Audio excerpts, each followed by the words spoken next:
아멘. 우리 하나님 말씀 함께 보겠습니다. 마태복음 14장입니다. 우리 하나님 말씀 마태복음 14장 13절에서 21절.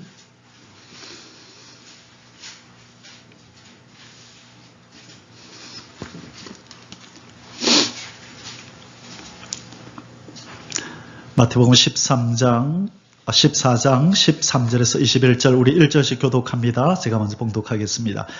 예수께서 들으시고 배를 타고 떠나사 따로 빈들에 가시니 무리가 듣고 여러 고을로부터 걸어서 따라간지라. 큰 무리를 보시고 불쌍히 여기사 그 중에 있는 병자를 고쳐 주시니라. 저녁이 되매 제자들이 나와 이르되 이곳은 빈들이요 때도 이미 저물었으니 무리를 보내어 마을에 들어가 먹을 것을 사 먹게 하소서. 예수께서 이르시되 갈 것 없다. 너희가 먹을 것을 주라. 제자들이 이르되 여기 우리에게 있는 것은 떡 5개와 물고기 2마리뿐이니이다. 이르시되 그것을 내게 가져오라 하시고 무리를 명하여 잔디 위에 앉히시고 떡 5개와 물고기 2마리를 가지사 하늘을 우러러 축사하시고 떡을 떼어 제자들에게 주시매 제자들이 무리에게 주니 배불리 먹고 남은 조각을 12바구니에 차게 거두었으며 함께 먹은 사람은 여자와 어린이 외에 5,000명이나 되었더라. 아멘. 다시 오실 신랑 예수 그리스도의 형상을 본받자. 오늘 9번째 시간입니다. 오늘은 우리가 본받아야 될 예수님의 모습 중에서 3번째 것, 이 감사하는 생활을, 우리 예수님은 늘 감사하며 사셨습니다. 그래서 예수 그리스도의 감사를 본받자 첫 번째 시간이고요. 제목의 말씀은 예수 그리스도처럼 감사하라. 자, 제목이 뭐라고요? 예수 그리스도처럼 감사하라는 제목입니다. 자, 우리가 지난 8주 동안 우리가 살펴본 우리 예수 그리스도의 형상에 대해서 우리가 잠시 한번 복습하겠습니다. 우리가 첫째 주에 예수 그리스도의 형상을 본받는 것은 우리 인생의 목적이다 말씀드렸고요. 그 다음에 하나님께서 예수 그리스도의 형상을 빚어가시는 3가지 도구가 있다라고 살펴보았고요. 그 다음에 예수 그리스도의 겸손을 본받자, 예수 그리스도의 순종을 본받자라고 우리가 말씀을 상고하였습니다. 이제 오늘부터 다음 주까지 2주에 걸쳐서 예수 그리스도의 감사를 본받자. 우리 예수님은 늘 감사하는 삶을 사셨다는 것입니다. 그래서 우리가 감사가 무엇인지를 배우고 예수님은 어떻게 감사하는 삶을 사셨는지를 오늘 살펴본 후에 다음 주에는 어떻게 하면 감사하는 마음을, 신앙을 우리 속에 새길 수 있을까 하는 부분을 다시 한번 살펴보도록 하겠습니다. 오늘 우리가 함께 살펴볼 하나님 말씀에서 우리가 얻을 교훈은 감사란 무엇인가, 그리고 왜 감사해야 하는가, 그리고 예수님은 어떻게 감사 생활에 모범을 보이시며 사셨는가 하는 내용을 같이 살펴보겠습니다. 여러분, 이 키에르케고르라는 이 철학자가 있습니다. 우리가 많이 한 번은 들어봤던 철학자 이름인데요. 이분이 이런 말을 했다 합니다. 감사는 가장 위대한 품성일 뿐만 아니라 다른 모든 품성의 어버이이다. 우리 하나님 말씀에 감사라는 말씀이 많이 나오죠. 우리 좀 이따 살펴볼 텐데요. 이 세상 사람도 이 감사의 중요성을 이렇게 말했다는 거예요. 감사가 가장 위대한 성품 중에 하나다. 사람이 인성을 갖춤에 있어서 이 감사하는 마음이 없으면 그 사람은 뭔가 많이 부족하다는 거예요. 감사의 성품이 결여된 그 사람은 뭔가 많이 부족한 사람이다. 그리고 이 감사는 다른 모든 품성의 어버이이다. 다른 모든 품성이 뭐지요? 인내고 순종이고 또 절제고 또 자비와 긍휼, 사랑, 이 모든 것들이 탄생하기 위해서는 뭐를 품고 있어야 된다? 감사의 마음을 품고 있어야 된다. 그런 뜻으로 이 철학자는 그렇게 얘기를 했습니다. 그래서 우리가 성경을 보면 이렇게 말씀하죠. 이 타락한 영혼의 특징은 무엇이다? 감사하지 않는데요. 이 타락한 영혼, 하나님을 떠난 이 영혼들의 특징 중에 하나가 감사하지 않는 것이라고 로마서 1장 21절에서 말씀하고 있습니다. 우리 같이 한번 읽어보겠습니다. 하나님을 알되 하나님을 영화롭게 하지 아니하며 감사치도 아니하고 오히려 그 생각이 허망하여지며 미련한 마음이 어두워졌나니, 여기서 하나님을 안다는 말씀은 무슨 말이냐면요, 1장 20절에 하나님께서 이 자연 만물을 통하여 신이 계시다는 것을 보여줬다는 거예요. 그것을 자연 계시라 그러죠. 태양을 통하여, 또 꽃을 통하여, 짐승들을 통하여, 봄, 여름, 가을, 겨울의 변화를 통하여 지구가 하루 한 바퀴 자전을 하고 1년에 한 바퀴 또 태양을 도는 공전을 하는 이 질서들을 보면서 누군가 창조주가 계시다, 이것을 만든 누군가 계시다는 것을 알게 하셨다는 거예요. 그러나 이 악인들은 그 하나님께 영광을 돌리지도 않을 뿐만 아니라 감사하지도 않는다. 그래서 하나님을 떠난 이 타락한 영혼의 특징은 감사하지 않는 것입니다. 그러면 우리가 이제 예수님의 감사를 배우는데, 감사란 무엇인가? 우리가 이미 잘 알고 있습니다. 이건 상식적인 것이기 때문에. 그러나 우리가 성경적으로 또 사전적으로 감사가 뭔지를 정확하게 알면 또 하나님께서 우리에게 감사라는 말씀이 무슨 뜻인지가 또 분명해질 거라 믿습니다. 자, 감사란 무엇인가 사전을 열어보니까요, 고마움을 나타내는 인사래요. 고마움을 나타내는 인사. 식사를 대접받았으면 잘 먹었습니다. 선물을 받았으면 아이고 귀한 선물 고맙습니다. 또 신세를 졌으면 아이고 이 은혜를 무엇으로 보답할까요? 고맙습니다. 라고 고마움을, 내가 고마운 일을 당했을 때 그것에 대하여 반응하는 그것을 감사라고 하는 거예요. 때로는 우리가 고개를 끄덕이면서 감사할 수 있고요. 그죠? 때로는 또 그 사람을 위해서 시간을 내가 내어주면서 감사를 표현할 수도 있고, 때로 물질로 감사할 수도 있고, 식사 대접을 할 수도 있고, 그 사람이 어려울 때 도와줌으로 감사를 표현할 수도 있죠. 그래서 어떻게든 고마운 일을 당했으면 반드시 그것을 표해야 되는 것이 감사라는 것이죠. 그래서 우리 오늘 이창수 강사님 앞에서 찬송 인동하면서 말씀하셨던 것처럼 이 사람을 통해서 우리가 감사한 일을 받지만, 이렇게 또 경험하지만 우리가 평생 그 감사를 잊지 말아야 될 분이 바로 예수 그리스도라는 거죠. 그 전 생명을 주셔서 우리를 건지시는 고마운 일을 우리에게 해주셨잖아요. 그렇죠. 우리가 돈을 얼마 우리에게 주는 사람에게도 고맙다 그러고 밥 한 공기 사줘도 고맙다고 감사하다 그러는데, 그 생명을 바쳐서 우리의 생명을 구원해 주신 우리 주님께는 얼마나 우리가 더 감사의 표현을 해야 될까요? 그것이 너무 크기 때문에 지옥의 형벌에서 우리를 건지시는 이 고마운 일을 우리에게 해주셨기 때문에 우리는 영원이라는 세월을 통하여 그분께 감사해야 될 줄 믿습니다. 지옥의 형벌은 영원하거든요. 그러니까 영원한 형벌에서 구원받은 자는 마땅히 영원이라는 세월을 그분에게 감사하며 사는 것이 마땅한 것입니다.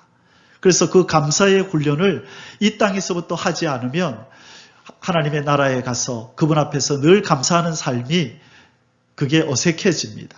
몸에 익혀야 됩니다.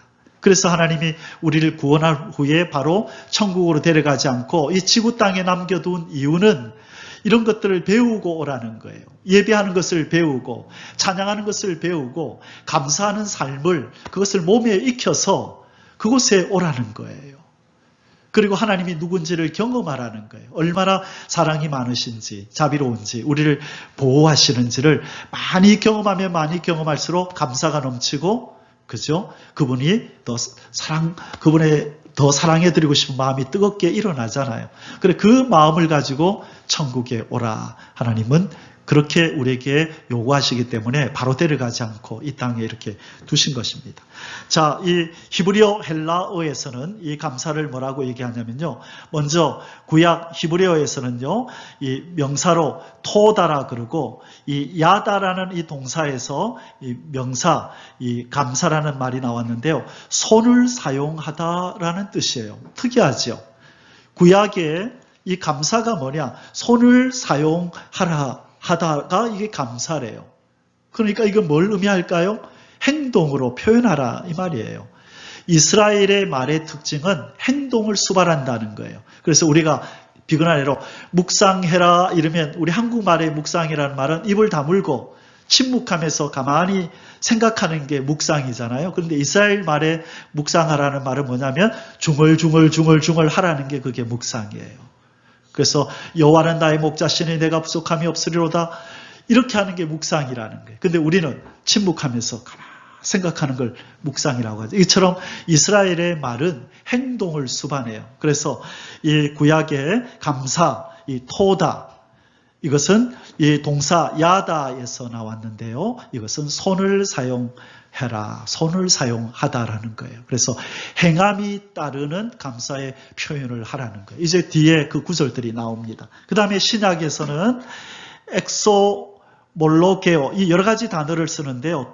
그 대표적인 게 엑소몰로게오라는 이 단어를 쓰는데 뜻이 뭐냐? 인정하다, 고백하다, 동의하다, 고마움을 느끼다. 이게 감사하다는 게. 그러니까 고마움을 느끼고, 그죠? 인정하고 동의하다. 그래서 고마움을 느끼다. 이것은 우리가 앞에서 봤던 이 사전적인 의미와 특별히 다르지는 않아요. 그러나 이 세 가지를 다 합쳐보면 무슨 뜻이 되냐면 고마움을 느끼고 인정하면서 손을 사용하여 행동으로 그 감사를 표현하라는 거예요. 우리 사람들도 에이고 말로만 그런 말 하죠. 에이고 말로만 말이사. 그렇죠. 우리 사람들, 인간들 관계 속에서도 감사를 표현할 때 말로만 하는 거, 그거는 어떤 면에서 진정한 감사가 아니에요. 뭔가를 표시하는 거예요. 인간사회에 반드시 그런 게 있어요. 그래서 이전에 제가 읽었던 어떤 책에 그 영국의 정치가가 내 아들아 너는 인생을 이렇게 살아라 라고 하면서 그 책을 썼는데 그 책이 베스트셀러예요. 그래서 지금도 서점에 가면 볼 수 있는데 그때 거기 보면 그 아버지가 이 아들에게 너는 물질을 이렇게 사용해라 라면서 물질을 사용하는 파트에 대해서 설명을 하는데 뭐라고 얘기하냐면 너는 항상 배우는 일에 물질을 사용해라. 그것은 낭비가 아니다. 그렇게 얘기를 하고 그 다음에 뭐라고 얘기하냐면 네가 신세를 졌고 앞으로 신세 질 사람에게 선물하는 것을 절대로 아까워하지 마라. 그것이 너의 인생을 성공으로 이끌 거다.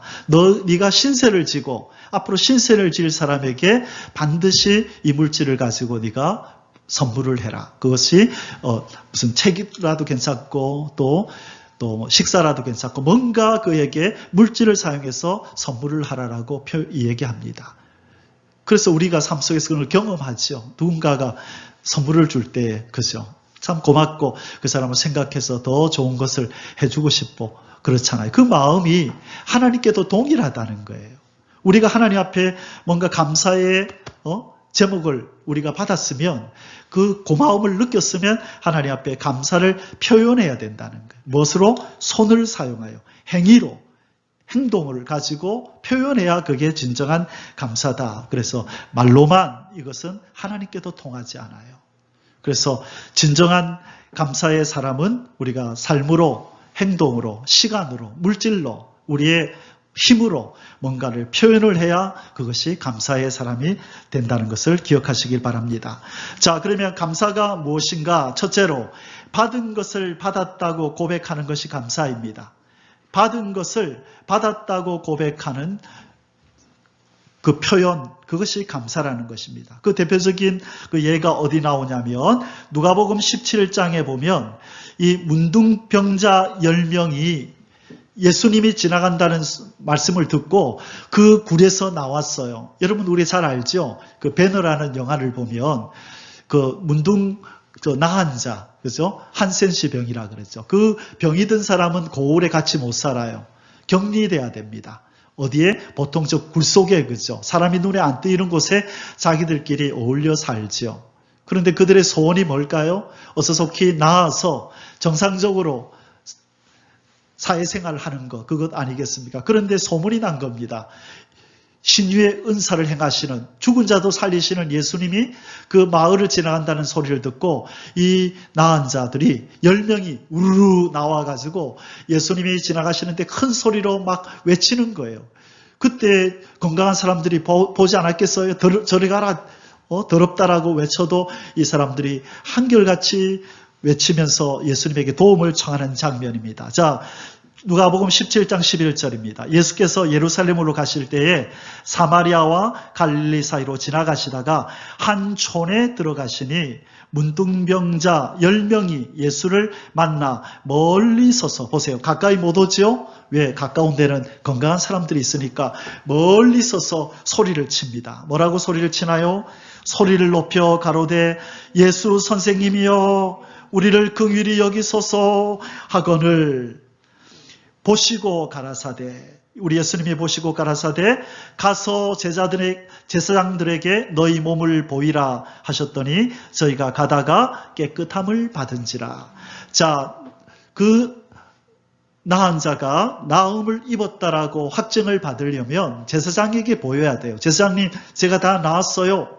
이제 나 건강하다고 선언해 주십시오. 그러면 내가 이제 사람들 속에서 생활할 수 있겠습니다. 그래서 예수님이 가서 제사장들한테 보이라. 그 말은 뭐예요? 너희들이 나았다라는 거예요. 그런데 이 나은 자들이 분명히 낫지 않았는데 예수님의 말씀을 믿고 제사장을 향하여 걸어가는 것입니다. 그러면서 살폈겠죠. 지금 몸이 어떻게 됐는가? 지금 이 병이 있는 상태로 제사장한테 가면 안 되거든요. 그런데 유심히 살피고 가는데 도중에 나아진 것이죠. 그 중에 저희가 가다가 깨끗함을 받은지라 그 중에 하나가 자기의 나은 것을 보고 큰 소리로 하나님께 영광을 돌리며 돌아와. 자, 뭐 했다고요? 돌아왔대요.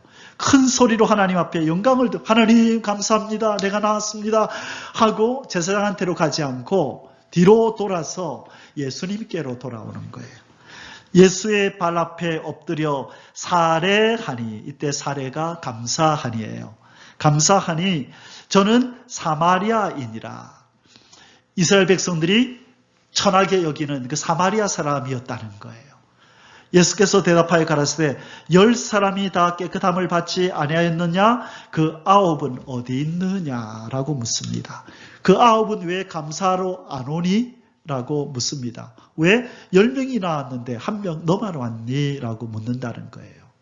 자, 그리고 나서 예수님께서 감사로운 이 사람에게 더 큰 복을 이제 내리십니다. 그 복이 뭐냐면 네가 구원을 받았다라고 그 영혼의 구원을 선언하시는 장면이 나와요. 뭐라 했다고요? 네가 구원을 받았다. 자, 이 감사하는 사람은 육신도 나음을 입고 그 영도 구원을 받는 감사의 제목이 더 큰 감사의 제목을 낳는 일이 벌어졌어요. 그게 오늘 실은 결론입니다. 감사하는 사람에게는 뭐가 생긴다고요? 더 큰 감사의 제목이 생기는 거예요. 그래서 우리가 습관적으로 하나님 감사합니다, 감사합니다. 이게 아니라 한숨이 아니라 감사합니다, 감사합니다. 그러면서 하나님이 내게 베풀어 주신 감사의 제목들을 찾는 거예요. 옛날에 그러고 나니까 우리 꼬맹이 생각나네요. 싱가포르에서 제가 유초등부를 가르칠 때 초등학교 4학년인가 5학년 우리 여학생이 한 명 있었어요. 이 엄마가 교육을 잘 시켰어요. 그래서 맨날 습관적으로 하나님 감사합니다, 감사합니다. 꼭 무슨 거사님처럼 맨날 감사합니다, 감사합니다. 그 다음에 깜짝 놀래면 어이 주여, 어이 주여. 그래서 꼬마 권사님이라고 불렀어요. 맨날 입으로 감사합니다, 감사합니다. 그리고 놀래키면 뭐라 한다고요? 주여, 주여. 그래서 꼬마 권사님. 그래서 참 그 아이가 사랑스러웠어요. 얼마나 하나님 볼 때 사랑스럽겠어요. 맨날 감사합니다, 감사합니다. 지금 어떻게 컸을지 궁금합니다. 자, 감사는 더 큰 감사를 낳습니다. 그래서 감사가 첫 번째 뭐라고요? 받은 것을 받았다라고 고백해야 된다는 거예요. 받은 것을 받았다고 표현함으로 하나님께 영광을 돌리게 되는, 그때 하나님이 그래 내가 보람이 있구나. 그죠? 사람도 그렇잖아요. 뭔가를 애써서 도와줬는데 고맙습니다 라고 할 때 그래 내가 도와준 보람이 있구나. 그런 마음이 드는 거예요. 자, 그래서 제가 이제 다다음 주 월요일 되면 감사해야 될 사람이 한 사람 있어요. 그래서 복음병원에 일하는 우리 친구 목사님이 한 분 연구실에 있는데 어떤 한 권사님이 저에게 다급하게 연락을 해왔어요. 목사님 좀 도와주세요. 늘 저를 많이 도와주시는 분인데, 목사님 좀 도와주실 일이 생겼대요. 무슨 일입니까? 이제 몸이 안 좋으신데 좀 치료를 빨리 받으러 가셔야 되는데, 거기 그 병원에 아주 유명한 의사가 있는데 좀 어떻게 저기 신청을 하려 하니까 이미 다 차가지고 그 진료를 받을 수가 없대. 그래서 좀 아는 사람이 있으면 시간을 좀 내게 해달라고 부탁하고 싶은데, 제 생각이 났다고, 혹시 아시는 분 없냐고, 아는 사람이 한 사람 있긴 있는데 알아보겠습니다. 근데 그 친구 목사님이 부탁을 하자 너무 친절하게, 같은 동기고 하니까 그렇지만 바쁠 텐데 연구실에 그 의과대학교 연구실에 일하는 우리 친구 목사님인데, 자기가 병원까지 가가지고 이것저것 다 절차를 밟아서 그분 주민등록번호하고 다 주세요. 자기가 하겠다고 다 해가지고 카드까지, 진료 카드까지 만들어가지고 사진 딱 찍어가지고 딱 보내준 거예요. 그래서 제가 그걸 보내드렸더만 그 권사님이 너무너무 고마워하는 거예요. 저는 그 목사님이 되게 고마운 거예요. 그래서 제가 다다음 주에 제가 병원에 그때 가겠다고, 반드시 이 원수를 갚겠다고 얼마나 고마운지 몰라요. 그래서 제가 감사를 표현해야죠. 그래서 친구지만은 그래도 자기 일 다 제쳐놓고 그 부탁 들어주려고 그렇게 애를 써주는 걸 보면서, 저는 저녁 늦게 전화했는데 다음 아침에 일찍 바로 연락이 딱 와가지고 딱 됐습니다 이래 주더라고요. 그래 고맙다고, 그래 월요일 가서 보자고. 그래서 친구지간이라 할지라도, 가장 가까운 사이라 할지라도 우리가 표현할 거는 표현해야 됩니다. 그죠? 그렇게 해야만 또 다음에 또 그런 일들이 있을 때 서로 또 돕고 하는 일들이 또 일어나는 것이죠. 자, 그래서 감사는 받은 것을 받았다고 표현함으로 하나님께 영광을 돌리는 것입니다. 우리 사람에게는 감사를 돌리는 거고, 하나님께는 그게 하나님이 흐뭇해 하신다는 거예요. 애써서 뭔가를 해줬는데 전혀 그에 대해서 반응도 안 하고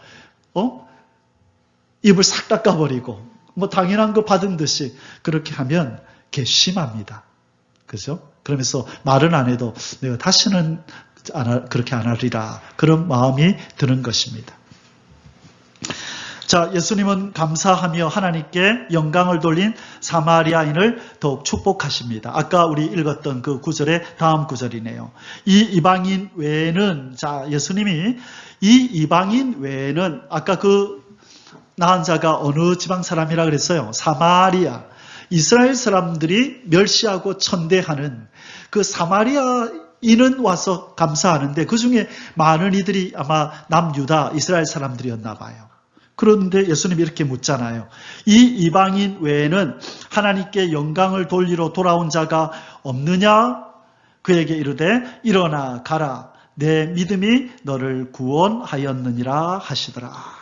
보세요. 그죠? 감사하니까 구원을 하나님이, 예수님이 허락하시잖아요. 그래서 감사하는 자는 더 큰 감사의 제목을 받게 되는 것입니다. 감사하는 사람은 어떤 걸 받게 된다고요? 더 큰 감사의 제목을 하나님이 주십니다. 이것은 진리입니다.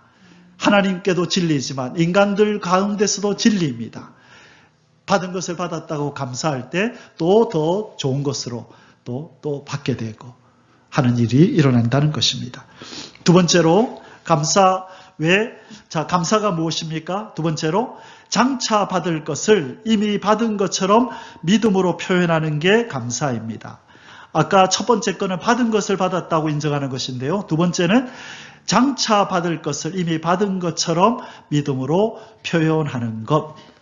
그래서 어떤 분들이 감사헌금을 할 때도 그렇게 하죠. 하나님 이렇게 해주실 줄 믿고 감사합니다. 그것은 어떤 말씀에 근거한 것이냐면 골로새서 4장 2절 말씀에 근거한 것입니다. 성경에 뭐라고 얘기하냐면요. 기도를 항상 힘쓰고 기도에 뭐로 깨어 있으라? 감사함으로 깨어 있으라. 기도한 것은 받은 줄로 알라라고 예수님이 그랬죠. 그러면 기도했으면 받은 줄로 알고 그냥 가만히 있지 말라는 거예요. 어떻게 하라고? 감사함으로 깨어있어. 하나님 주신 줄 믿고 감사합니다 하고 살피라는 거예요. 기도가 어떻게 응답되는지.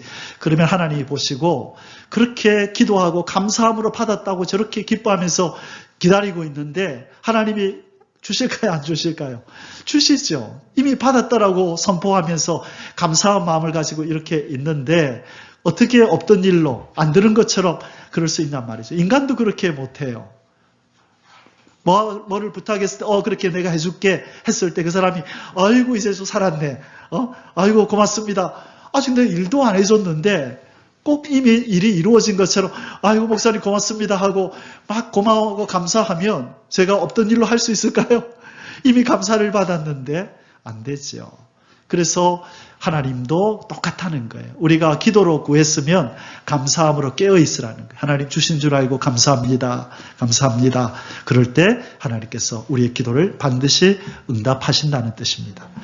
마가복음 11장 24절에 그러므로 내가 너희에게 말하노니 무엇이든지 기도하고 구한 것은 받은 줄로 믿으라. 그리하면 너희에게 그대로 되리라. 자, 이 두 구절을 합치면 어떻게 우리가 기도해야 될지가 나오죠. 구한 것은 어떻게 믿으라고요? 받은 줄로 믿고, 그리고 뭐 함으로 깨어 있으라? 감사함으로 깨어 있으라. 이게 기도라는 거예요. 근데 우리는 기도하고 이루어지지 않으면 안 이루어진다고 원망하고 불평하고 절망하고 좌절하잖아요. 이 중에 하나가 빠진 거예요. 기도는 이 두 가지가 합쳐져야 하나님이 받으시는 기도라는 거예요. 그것을 믿음을 보시는 거예요. 믿으라 그랬잖아요. 그러니까 믿음을 뭐로 표현해야 되냐면 감사로 표현하는 거예요. 기도하고 구한 것을 받은 줄로 믿으라 했으면 예, 믿습니다. 믿습니다 하면서도 마음속에는 불안하고 두렵고 혹시 안 주면 어떨까? 그것을 믿는 게 아니라는 거죠. 예, 하나님 내가 받은 줄로 믿습니다라고 했다면 그 믿음을 뭐로 표현하라고요? 감사로 표현하라는. 하나님 주신 줄 알고 감사합니다. 감사합니다. 그렇게 하는 게 그게 기도의 응답을 믿는 자의 자세라는 거예요. 그런데 구하는 것을 잘하는 사람이 있어요. 그런데 뭘 못하죠? 감사하지 않아요. 그래놓고 왜 응답되지 않냐고 원망 불평하죠. 그러면 하나님 계속 기다리는 거예요. 뭐가 될 때까지? 감사가 될 때까지. 자, 우리가 감사가 뭔지 두 가지로 살폈습니다. 첫 번째가 뭐였습니까? 받은 것을 받았다고 고백하는 것. 두 번째로 장차 받을 것을 이미 받은 것처럼 믿음으로, 감사로 표현하는 것. 자, 두 번째로 왜 감사해야 할까요? 우리 감사가 뭔지를 배웠습니다. 그러면 왜 감사해야 할까요? 첫 번째, 하나님께서 감사하라고 명하셨기 때문입니다. 하나님께서는 우리 보고 감사하라고 하나님이 직접 명령하셨어요. 모든 그리스도인들이 순종하기 어려워하는 것이 바로 이 감사입니다. 이 감사하는 걸 힘들어해요. 왜? 자기들이 느낄 때에 눈물 날 일이 생기는데 그게 어떻게 감사가 되냐 말이에요. 가슴 치며 통곡할 일이 생기는데 그게 어떻게 감사가 돼요. 여기에서 우리가 이제 배워야 될 게 있는 거죠. 쉬운 일이면 하나님께서 이렇게 감사해라 감사하라 여러 번 말씀하셨겠어요? 여기에 믿음의 싸움이 여기에 필요한 것입니다. 이제 오늘 그것을 비결을 배울 겁니다. 왜 하나님이 이렇게 감사하라 명하시고 우리는 어떻게 하면 감사할 수 있는지를 이제 배우는 것입니다. 자, 감사는 하나님의 명령입니다. 그래서 하나님이 이렇게 명하셨다는 것입니다. 데살로니가전서 5장 16절에서 18절에 같이 읽겠습니다. 항상 기뻐하라, 쉬지 말고 기도하라, 범사에 감사하라. 이것이 그리스도 예수 안에서 너희를 향하신 하나님의 뜻이니라. 범사에 감사하는 게 하나님의 뜻이래요. 기뻐하는 게 뜻이래요. 여러분, 기뻐해야 감사가 되잖아요. 근데 항상 기뻐하래요. 우리 인생이 그런가요? 어디? 살다 보면 슬프고 눈물 날 일이 많잖아요. 원하는 대로 되지 않아가지고 안타까울 일이 얼마나 많아요. 근데 항상 기뻐하래요. 여기 이제 비밀이 있는 거예요. 왜 하나님이 인간사, 이 세상사를 모르지 않을 텐데 왜 하나님이 우리 자기 백성에게 항상 기뻐하라고 말하냐 말이죠. 눈물 날 일이 있는데 왜 범사에 감사하라 그런 말이죠. 원망하고 불평한 일이 얼마나 많이 일어나는데 왜 하나님은 이렇게 명령하시면서 이것이 그리스도 예수 안에서 우리를 향하신 하나님의 뜻이래요. 하나님의 뜻이 우리의 감사를 받는 거래요. 이 속에 신앙의 비밀이 있는 것입니다. 이것은 뭘 의미하느냐면, 얘들아, 내가 너희들한테 허락하는 모든 환경들이 실은 너희들한테 유익한 거야. 감사한 거야. 때로는 그것이 눈물 날 환경으로 너희들에게 다가갈 수도 있고, 통곡하며 애통하며 가슴 치는 일로 너희들에게 다가갈 수 있지만, 그러나 그것은 결국은 너희들에게 유익한 거란다. 그러니 너희들이 그것이 감사할 일로 여겨지든 슬픈 일로 여겨지든 나의 뜻을 알고 너희를 향한 내 사랑을 알고 감사함으로 받아들여라. 아멘이십니까? 그래서 로마서에 보면 8장에 보면 이런 말씀이 나오죠. 8장 28절 하나님을 사랑하는 자 곧 그 뜻대로 부르심을 입은 자들에게는 모든 것이 합력하여 선을 이루느니라. 눈물 날 일, 기쁜 일, 슬픈 일, 불평할 일, 절망할 일, 이 모든 것들이 합쳐져서 결국은 우리에게 유익되고 우리의 성숙을 위하여 우리에게 필요한 일들로 다가온다는 것입니다. 그러니 하나님의 손길을 믿으라는 거예요. 얘들아, 아버지를 믿어. 내가 너희들에게 주는 환경들은 너희들에게 유익하기 때문이야.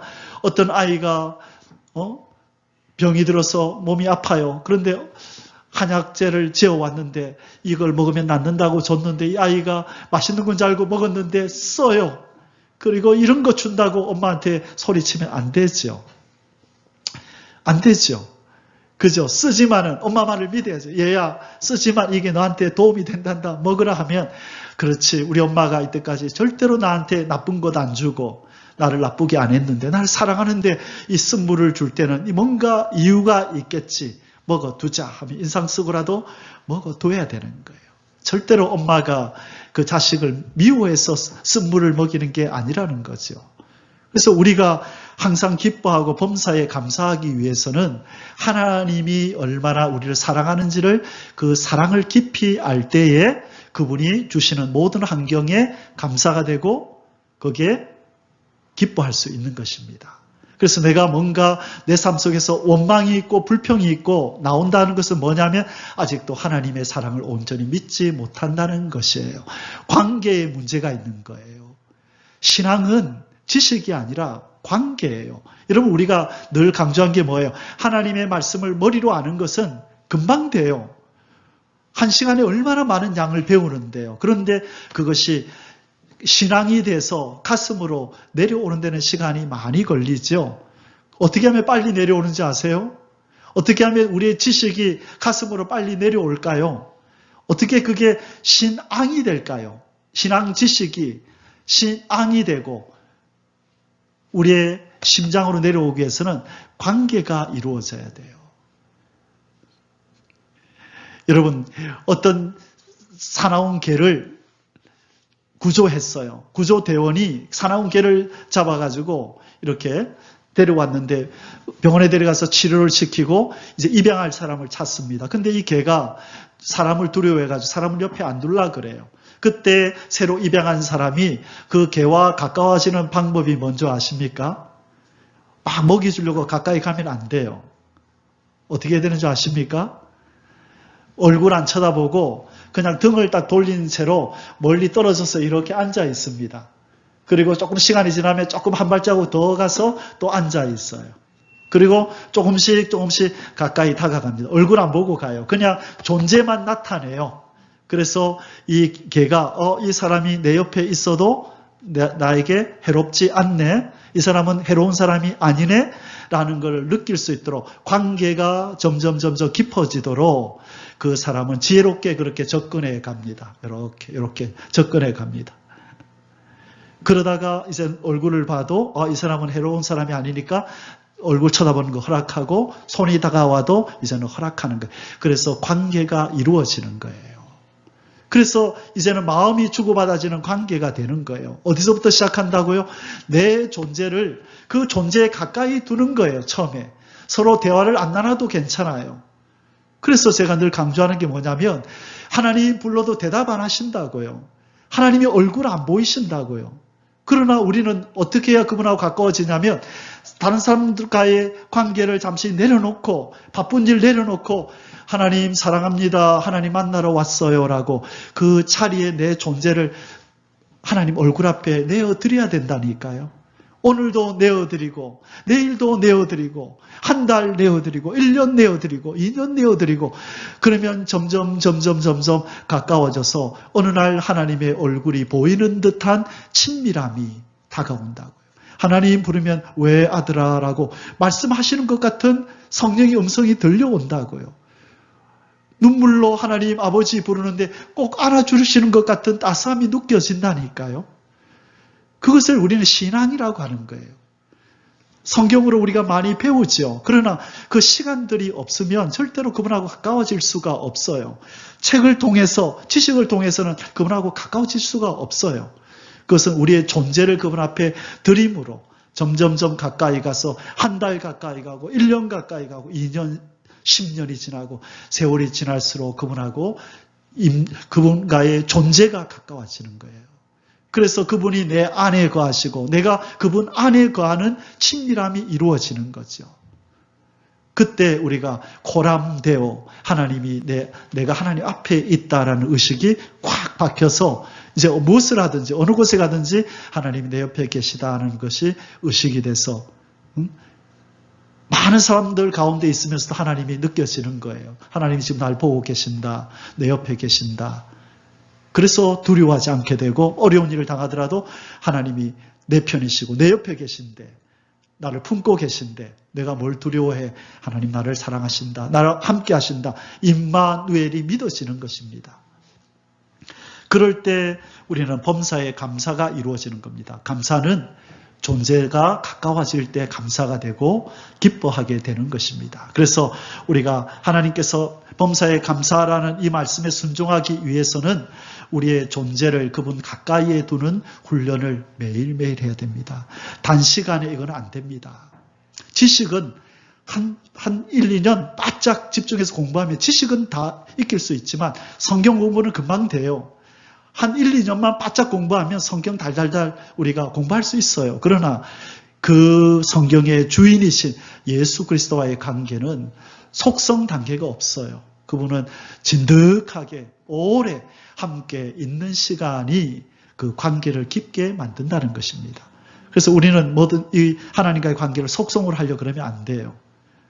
오래 진득하게 그렇게 그분 앞에서 살아야 될 줄 믿습니다. 자, 하나님께서 우리에게 감사라고 명하셨는데 우리 구약의 말씀을 한 두 구절 보겠습니다.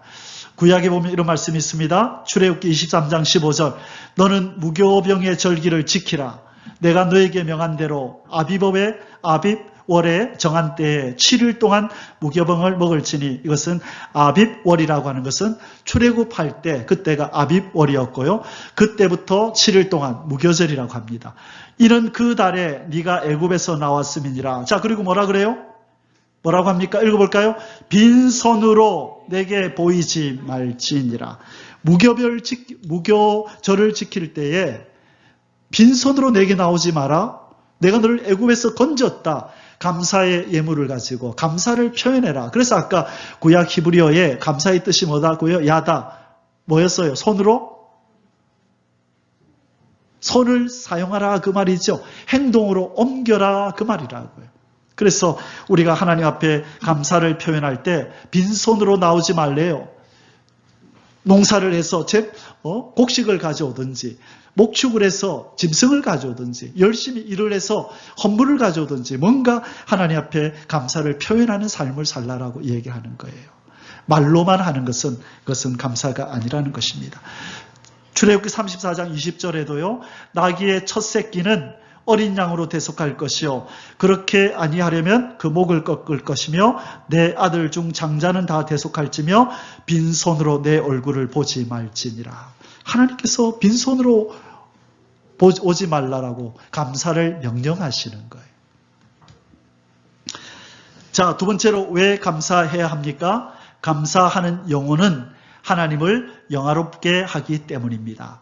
감사하는 그 영혼이 하나님을 영화롭게 하기 때문입니다. 아까 타락한 자의 영혼은 뭐를 아니하는 자라 그랬어요? 감사를 아니하는 자. 로마서 1장 21절에. 그러나 하나님을 영화롭게 하는 자, 하나님을 기쁘시게 하는 자의 특징은 뭐냐면 감사하는 마음을 가지고 있다는 거예요. 하나님 감사합니다. 감사합니다. 어려운 일을 당하더라도 더 큰 어려운 일 안 당하고 이만큼 해주신 것 감사합니다. 뭔가 뜻이 있으시겠죠. 교통사고를 당하더라도 하나님 하마터면 내 생명이 달아날 뻔했는데 다리 하나 부러진 것만으로 감사합니다. 그렇죠. 더 큰 어려움 가운데서 보호해 주신 것을 감사합니다. 저 뒤에 가면 이제 사도 바울에 대한 얘기가 나오는데 사도 바울이 마지막 목이 잘리기 전에 몇 년을 지냈던 그 감옥에 옛날에 로마에 가봤습니다. 그 조그마한 감옥에서 햇빛도 들어오지 않는 그 감옥에서 있으면서도 감사하라 감사하라 했던 그 믿음의 선배의 그 감사, 어디서 그런 감사가 나올까요? 하나님이 왜 그렇도록 사랑하시고 능력 있게 사용하실까요? 그 중심에 그 감사의 영이 충만한 거예요. 범사에 감사하는 바로 그런 마음을 가진 사람들을 하나님이 기뻐하시고 그들을 사용하신다는 것입니다. 그래서 시편 50편 23편에 이렇게 말씀합니다. 감사로 제사를 드리는 자가 나를 영화롭게 하나니. 감사의 제물을 드리래요. 소나 양이나 이런 것이 아니라 감사합니다라는 이 마음의 제물을 가지고 하나님 앞에 이렇게 드리라는 것이. 이 감사의 마음을 갖는 것, 이게 너무너무 중요하다는 것입니다. 그 행위를 옳게 하는 자에게 내가 하나님의 구원을 보이리라. 감사하는 자가 하나님을 영화롭게 하는 것입니다. 셋째로 왜 감사해야 하는가? 하나님은 감사하는 사람들을 사랑하시고 사용하시기 때문입니다. 하나님은 감사하는 사람들을 사랑하시고 사용하시기 때문입니다. 그래서 여러분, 하나님이 사용하신 사람들 중에 감사하지 않는 사람이 없어요. 이 감사의 영이 충만한 사람들을 하나님은 사용하십니다. 기본이 갖춰진 자이기 때문에 그래요. 그들 중에 누가 그랬어요? 다윗 왕이 그랬고 다니엘이 그랬고 사도 바울이 그랬습니다.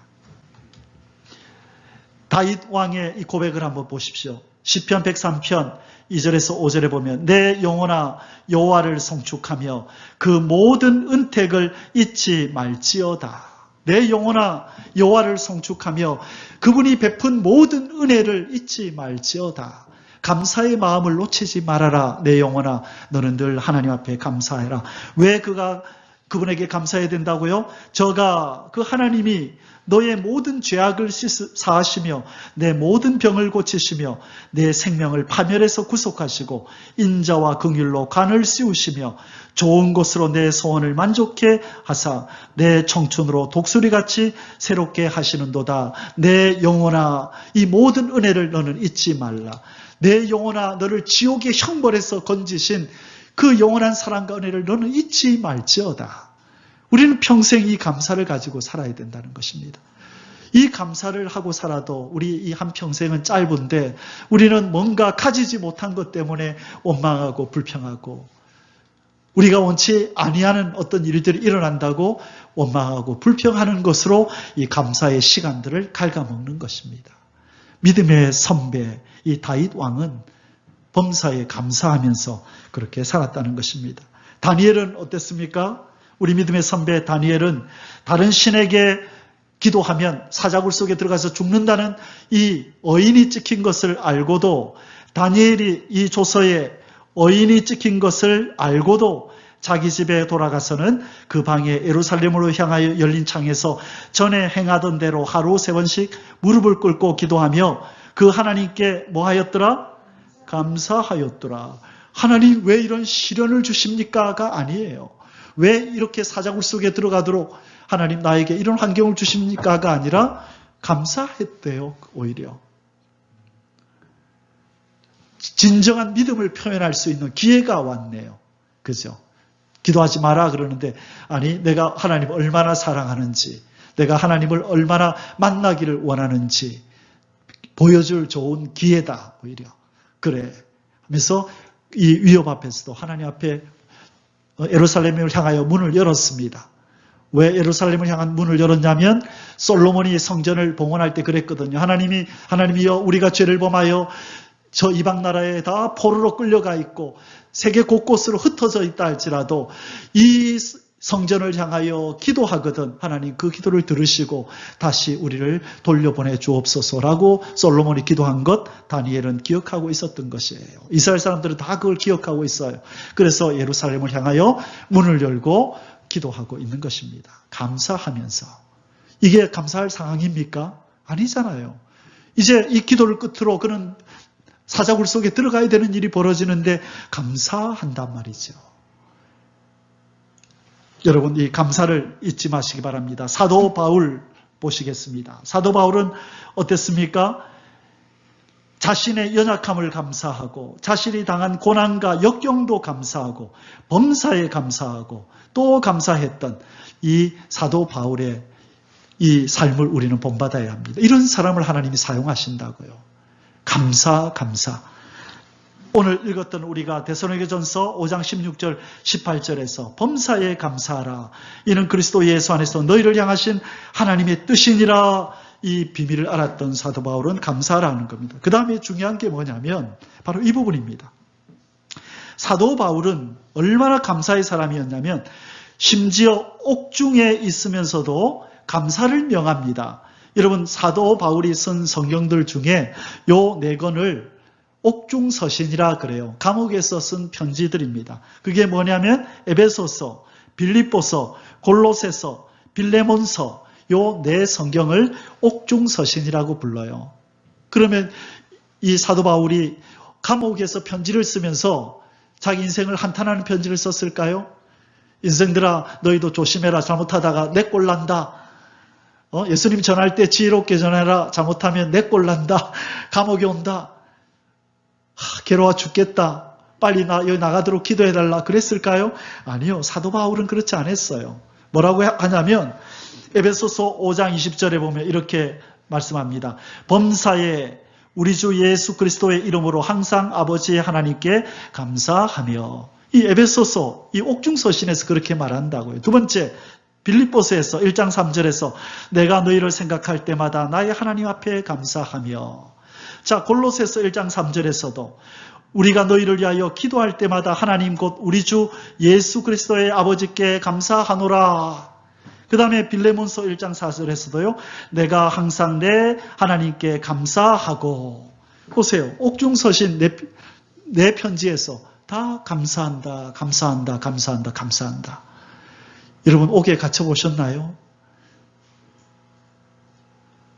공기도 들어오지 않는 그 몇 평 안 되는 그 좁은 감옥에서 몇 년 살아보시면 이런 말 안 나오겠죠. 근데 사도 바울은 그가 39대 맞는 매를 5번이나 맞고 자지 못하고 못 먹고 배가 파손돼가 죽을 지경에 이르고 돌에 맞아 죽을 지경에 이르러도 원망불평하지 않잖아요. 감사하잖아요. 왜 감사될까요?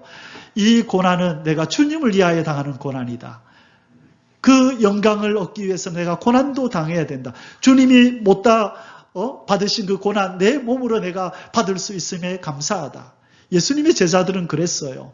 그들이 예수님을 전하다가 공회에 끌려갔을 때 매를 맞고 나오면서 뭐라고 감사하냐면 하나님 우리가 주님을 위하여 고난당하는 일에 합당한 자로 택함받은 것에 감사합니다. 다른 사람을 택하지 않고 우리를 택해서 주님을 위하여 고난받게 해주시니 감사합니다.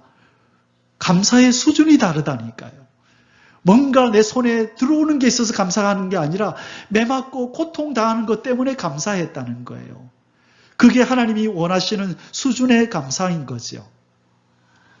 자, 사도 바울은 옥중에서도 감사했습니다. 우리 이제 짧게 우리 잠시 예수님의 감사의 모범들을 우리 잠시 결론적으로 살펴보겠습니다. 자, 감사가 뭔지를 배웠고 왜 감사라고 했는지를 배웠습니다. 그러면 예수님은 이 땅에 사시면서 어떻게 감사했는지를 우리 한번 살펴보겠습니다. 자, 예수님은 무엇보다 이 감사의 삶을 사셨는데 여러분 한번 예수님의 상황을 한번 보십시오. 예수님의 상황이 감사가 나올 상황입니까? 하늘의 영광을 버리고 이 땅에 내려오셨어요. 저주받은 이 땅에 자기를 왕이신 자기를 왕으로 영접하지도 않는 땅에 오히려 그를 채찍질하고 침뱉고 뺨을 때리며 고통스럽게 하는 이 땅에 내려오셔서 그 감사 제목이 있을까요? 아버지 왜 나를 이곳에 보냈냐고. 내려와 보니까 이거는 위에서 생각했던 것하고 너무 다르네요 라고. 그렇게 마음이 만도 한데 예수님은 전혀 그런 마음이 없으십니다. 예수님이 이 땅에 내려오신 것 자체가 인간적으로 볼 때는 그건 감사의 제목이 아니죠. 그런데 예수님은 평생 감사하며 사십니다. 아버지 앞에. 왜 그렇게 사시냐면 아버지의 뜻을 행할 수 있음에 감사합니다예요. 그래서 제자들이 예수님 좀 잡수시고 하시죠 하니까 나는 너희들이 알지 못하는 양식이 있다. 내 아버지의 뜻을 행하는 것이 내 양식이다. 나는 아버지의 뜻을 행할 수만 있다면 나는 배부르고 나는 감사해. 그게 예수님의 감사의 수준이에요. 뭐 하면 감사하다? 하나님 아버지를 기쁘시게 할 수 있고 아버지가 보내신 일을 내가 할 수만 있다면 나는 그것으로 감사하고 배부르다. 와, 놀랍지 않습니까? 바로 우리의 신랑이신 예수님의 감사의 수준은 그 수준이었다는 거예요. 그래서 이 땅에서 뭔가 수익이 많고 뭔가 자녀가 잘 되고 뭐 남편이 잘 되면 감사하고 뭔가 좀 어려운 일을 당하면 원망하고 절망하는 그 성도들의 신앙은 예수 그리스도의 형상을 우리가 본받았다라고 말할 수 없는 단계죠. 우리가 도달해야 될 단계가 바로 예수님의 이 감사의 단계라는 거죠. 뭐 하는 것 때문에 감사하다고? 아버지의 뜻이 이루어진다면 나는 감사하다. 나는 안 먹어도 배부르다. 아버지의 뜻만 이룰 수 있다면. 여러분, 그것이 우리의 신랑인 예수님의 감사의 제목입니다. 자, 예수님은 먼저 어디에서 어떤 모습에서 감사하셨냐? 음식 앞에서 감사하셨습니다. 오병이어의 기적을 행하실 때, 자, 먼저 마가복음 14장 19절을 볼게요. 무리를 명하여 잔디 위에 앉히시고 떡 5개와 물고기 2마리를 가지사 하늘을 우러러 축사하시고, 이 축사라는 말은 감사하시고 하다는 말하고 같은 말입니다. 그리고 마태복음 26장에서 마지막 마지막 만찬하실 때 또 잔을 가지사 사례하시고 감사하시고 저희에게 주시며 가라사대 너희가 다 이것을 마시라. 우리 주님께서 포도주를 나누고 또 떡을 나누고 음식을 앞에다 두고 항상 하나님 앞에 감사합니다. 감사합니다. 그렇게 주님은 감사했다는 거예요. 여러분, 이 땅에 얼마나 많은 사람들이 못 먹어서 죽어가는지 우리 멀리 안 보더라도 저 북한 땅을 보세요. 저렇게 굶주려 죽죠. 자, 이거는 2003년도의 통계인데 세계 인구 가운데 8억 4,200만이 기아 인구랍니다. 못 먹어서 죽어간대요. 매년 2천만 명이 기아로 숨져갔대요. 이제 예수님이 말세의 징조 중에 하나가 기아잖아요. 지금은 아마 더 많은 사람들이 굶어 죽어갈 것입니다. 그런데 우리에게 매일매일 먹을 것이 있다는 것, 이것이 얼마나 큰 감사의 제목인지 우리 주님께서 항상 음식 앞에서 감사를 표현하시잖아요. 그리고 예수님은 뭐에 감사하셨냐면 기도 응답에 감사하셨습니다. 요한복음 11장 40절에 지금 나사로의 무덤 앞에서 예수께서 가라사대 내 말이 내가 믿으면 하나님의 영광을 보리라 하지 아니하였느냐 하신데 돌을 옮겨 놓으니 예수께서 눈을 들어 우러러보시고 가라사대 아버지여 내 말을 들으신 것을 감사하나이다. 내 말을 들으신 것 감사합니다. 내 기도를 들으신 것을 감사하나이다 라고 이 기도 응답에 늘 감사하셨습니다. 자, 지금 응답이 이루어졌나요? 안 이루어졌나요? 아직 안 이루어졌죠. 이제 나사로야 나오라면 이제 나올 것입니다. 그런데 예수님은 돌을 옮겨 놓으니 예수께서 눈을 들어 우러러보시고 가라사대 아버지여 내 말을 들으신 것을 감사하나이다. 이미 미리 감사하십니다. 지금까지 기도에 응답하신 것에 감사하고 또한 이것 이미 이루어진 줄 믿고 감사하는 거예요. 그리고 나서 이제 나오라고 외치시는 겁니다. 여러분, 스펄전이라고 하는 목사님 잘 아시죠? 영국의 설교의 황제라고 하는 이 스펄전 목사님, 이분 모르는 목사님이나 신학생들은 없어요. 스펄전 목사님. 이분의 설교집을 한 질씩은 다 가지고 있죠. 그리고 이분이 남긴 유명한 명언 중에 이런 말씀이 있습니다. 한 자루에 촛불을 인하여 감사하는 자에게는 별빛을 주시고, 별빛에 감사하는 자에게는 달빛을 주시고, 달빛에 감사하는 자에게는 햇빛을 주시고, 햇빛에 감사하는 자에게는 햇빛도 필요 없는 천국을 주신다. 감사가 더 큰 감사를 만들어낸다. 이 믿음의 선배는 이것을 잘 알고 있었다는 것입니다. 자, 삶의 예수님의 감사의 모범 세 번째. 뭐 앞에서 감사했다고요? 삶의 위기 앞에서 감사하셨습니다. 이제 내일이면 이제 십자가에 달려야 되는 그 삶의 위기 앞에서도 예수님께서 감사하시는 장면이 나옵니다. 제후의 만찬에서 그랬죠? 아까 읽었던 내용입니다. 또 잔을 가지사 사례하시고 감사하시고 저에게 주시며 가라사대 너희가 이것을 마시라. 감사하시고. 자, 26장 26절에 저희가 먹을 때 예수께서 떡을 가지사 축복하시고, 이 축복하시다는 말의 단어의 뜻이 감사하다는 말과 동의어로 쓰여요. 신약에서 축복하다, 감사하다는 말은 동의어로 쓰여요. 그래서 예수님은 떡을 떼시면서도 감사하시고, 잔을 나누시면서도 감사하시고, 항상 내 이름이 이제 십자가에서 죽게 되는데, 그죠? 이 상황에서도 뭐를 잃지 않으셨다고요? 감사를 잃지 않으셨어요. 그래서 우리가 잘 아는 것처럼 예수님이 겟세마네 동산에서 아버지여 할 수만 있으면 이 잔을 내게서 옮겨 주옵소서. 그러나 내 뜻대로 마옵시고 아버지의 뜻대로 하옵소서. 그때 아마 절망하고 좀 좌절하고 원망할 수도 있었을 텐데 그때조차도 심지어 십자가에서 달려 죽으시는 그 순간조차도 예수 그리스도는 원망 불평하지 않으신다고요. 다 이루었다. 아버지여 내 영혼을 아버지의 손에 의탁합니다. 저들의 죄를 용서해 주십시오. 그 어디에도 원망 불평의 말이 없어요. 아버지의 뜻을 이루는 것으로 그분은 기뻐하고 그것을 감사의 제목으로 삼으셨다고요. 우리 때문에 그러신 거죠. 우리 때문에 그분은 그 비루한 이 천하디천한 지구 땅에 내려오셔서도 그분은 감사를 잊지 않고 사셨습니다. 우리 때문에요. 그러면 우리는 그분에게 얼마나 더 감사하며 살아야 되겠습니까? 우리는 감사를 잊어버려서는 안 되는 것입니다. 자, 이제 결론의 말씀을 맺겠습니다. 예수 그리스도는 감사하는 삶을 사셨습니다.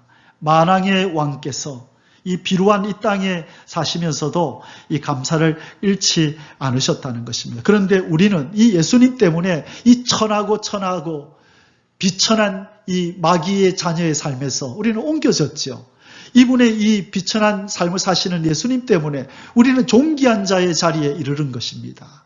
하나님의 백성이 되고 하나님의 자녀가 되는 자리에 이르렀음에도 불구하고 감사하지 않는다면 그것은 큰 문제가 있는 것입니다. 이 존귀하신 예수님이 존귀한 자리를 버리고 이 비루하고 비천한 땅에 오신 이유는 우리를 존귀한 자리에 앉히시려고 하심이었다는 거죠. 그래서 예수님은 비천한 자리에서도 감사하며 살았다면 그분으로 인하여 존귀한 자리에 앉은 우리는 얼마나 더 감사하며 살아야 되느냐는 것이죠. 그런데 우리의 삶은 그렇지 않잖아요. 조금 우리가 눈물 날 일, 가슴 아플 일, 섭섭하게 느껴지는 일이 있으면 언제 그랬냐는 듯이 감사를 잃어버리고 우리는 원망 불평의 말이 우리 입술에 자꾸 담아진다는 것입니다. 우리가 오늘 이 말씀을 통하여 우리 예수님 앞에 감사하면서 우리를 존귀한 자로 앉히시기 위하여 비천한 자리에 오신 주님, 이제 주님도 그렇게 감사하며 사셨는데 우리는 더 큰 감사로 살게 해 주옵소서. 그렇게 기도하시기를 주의 이름으로 축원합니다. 여러분, 감사는 자세입니다. 감사는 어떻게 하면 감사가 되느냐? 여러분, 뜻을 정하셔야 돼요. 내가 감사하는 삶으로 걸어가리라. 원망이냐 감사냐? 여러분, 자세를 바로 하셔야 되는 거예요. 그래서 어떤 화살표가 2개 있는데 범사에 나는 감사하리라. 범사에 나는 항상 부족함을 느끼면서 더 가지지 못한 것 때문에, 더 누리지 못하는 것 때문에 원망할 것이냐, 섭섭해할 것이냐, 이것은 내가 결정한다는 것입니다. 그래서 감사는 삶의 자세입니다. 자세가 중요한 것은 자세는 곧 방향을 의미하기 때문입니다. 그래서 감사의 방향을 선택한 사람은 더 감사가 많아지고 더 감사가 많아지지만 반대의 길, 원망, 불평을 입에 담고 다는 사람은 그 평생에 그러한 일들이 반복이 되는 것입니다. 그래서 감사는 이 삶의 자세라는 걸 기억하시고 이 시간에 설교를 듣는 이 시간에 여러분 자칫 원망과 불평을 입에 담았던 삶들을 다시 정돈해서 이 감사의 방향으로 맞추시기를 주의 이름으로 축원합니다. 아멘. 우리 잠시 한 30초만 우리 말씀을 기억하면서 기도하십시다. 하나님, 감사하는 삶을 살게 해달라고. 우리 예수님은 우리를 위하여 비천한 자리에 내려와서 사시면서도 감사를 잃지 않으셨는데 우리는 예수님으로 인하여 존귀한 자리에 앉았음에도 감사하지 못한 이 죄를 용서해달라고 우리 하나님 앞에 그렇게 회개하면서 감사의 삶을 살도록 도와달라고 기도하겠습니다. 아버지 하나님, 주님 아버지 하나님, 감사의 삶을 살아갈 수 있도록 역사하여 주시옵소서. 우리 하나님, 비천한 자리에 오셔서 우리를 존귀한 자리에 앉으셨는데 이 종기에 처한 이것을 감사하며 아버지 앞에 늘 감사의 영으로 살아갈 수 있도록 역사하여 주시기를 간절히 바라옵고 원하옵나이다. 우리 하나님 아버지, 역사하여 주시옵소서. 존귀하신 아버지, 역사하여 주시옵소서. 아버지 감사합니다. 존귀하신 하나님 아버지 감사합니다.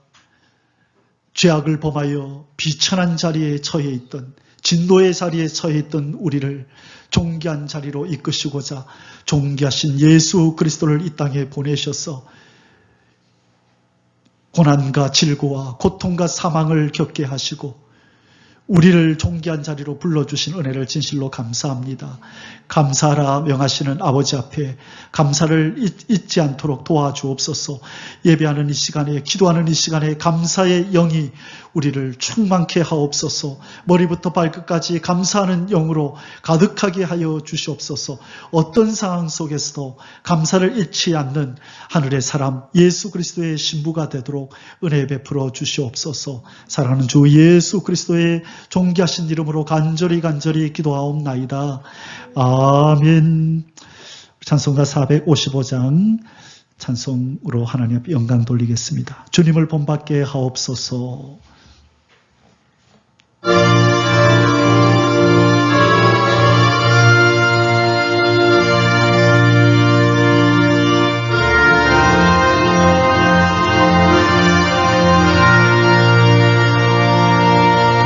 주님의 마음을 본받는 자, 그 마음의 평강이 오늘 험악한 세상을 이길 힘이 하늘로부터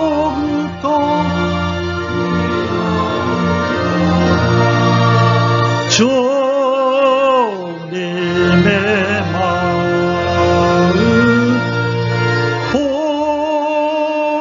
본받아 살면서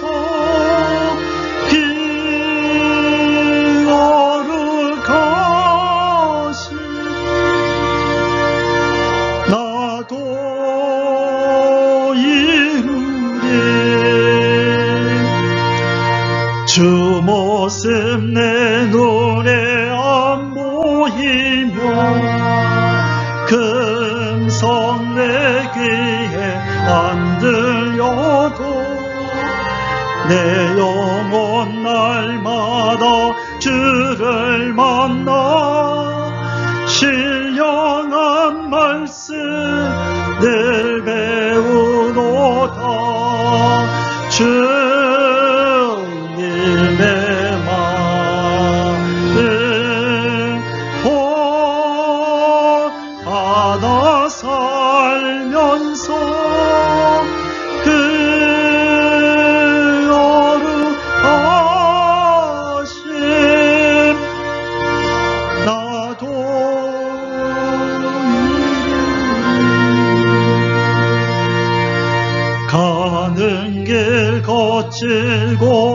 범하여도 내 맘의 불평이 없어짐은 십자가 고난을 이겨내신 주님의 마음 본받음이라. 주님의 마음